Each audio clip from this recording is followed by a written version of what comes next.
harby gullukdan ir boşamak isleýän eskerleriň howsarlary özleri üçin para mögsüminiň başlananyny aýdýarlar. Azatlygyň habarçysy Türkmenbaş şäherine Mardan, Lewapdan, Tezenniň gelen enatalaryň bir näçesi bilen söhbetdeş boldy. Aýry-aýrylykda gurlaşylan esker howsarlarynyň tasdiklamagyna görä, olaryň Türkmenbaşynyň deňiz goşunlaryny gulluk edýän ogullaryny birinji gün May aýynyň 1-nji hepdesinde öýlerine bolmak isleseler, enatalar bilen habarlaşmalylyk aýdylypdyr. Ogluma terkerdeti möhletinden bir ay öň boşamak isleseň, eneň ataňa 10.000 manat pul getirt, 2-nji maýda öýüňize goýbereýin diýipdir. Oglumy daşary ýurda okuwa iberjek bolýan, bir gün öň boşasa da peýda diýip anonimlik şertine gurlaşan esker enesi bu parany mezuri ýagdaýda berýändigini aýtdy. Ýöne görnüşinden gurprak adamlara meňdiýän esker howsarlary ogullarynyň möhletinden bir ay öň boşap, sagaman öýlerine gowuşmak üçin 10.000 manat bermäge taýýardyklaryny aýtdylar.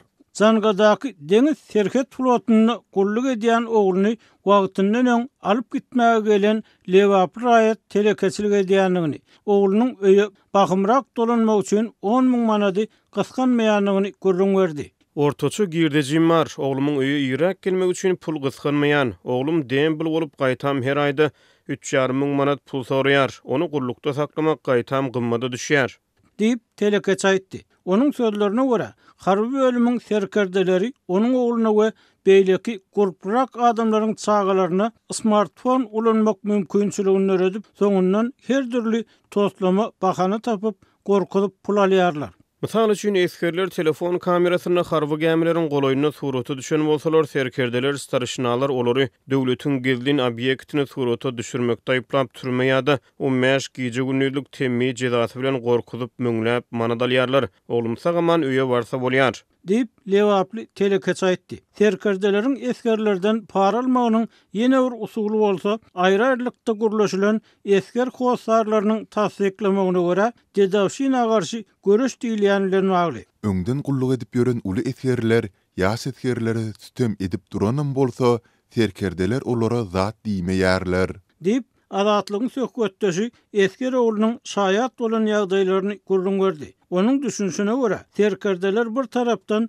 Dedawşyna eskerleriň arasyndaky agalyk derdine gözünmeýärler. Ikinji tarapdan ony ýaş eskerlere sütem edýän gödök eskerleri kanun adyndan gorkulyp pul gazanmak üçin ulanýarlar. Olar bu meseleni diňe para bilen çözýärler. Harby bölümlerde isleýän ofitserleriň aýlyk haklarynyň az bolmagy olaryň ustan tutma, para hor bolup ýetismegine getiripdir. Diýip söhbetdeşimiz öz pikirini aýtdy. Aktaş türmesine degişli harby bölümde gulluk edýän eskerleriň enatalarynyň aýtmagyna görä, bu ýerde serkerdeler öz garamagynaky eskerleri her türlü ogurluga itekleýärler.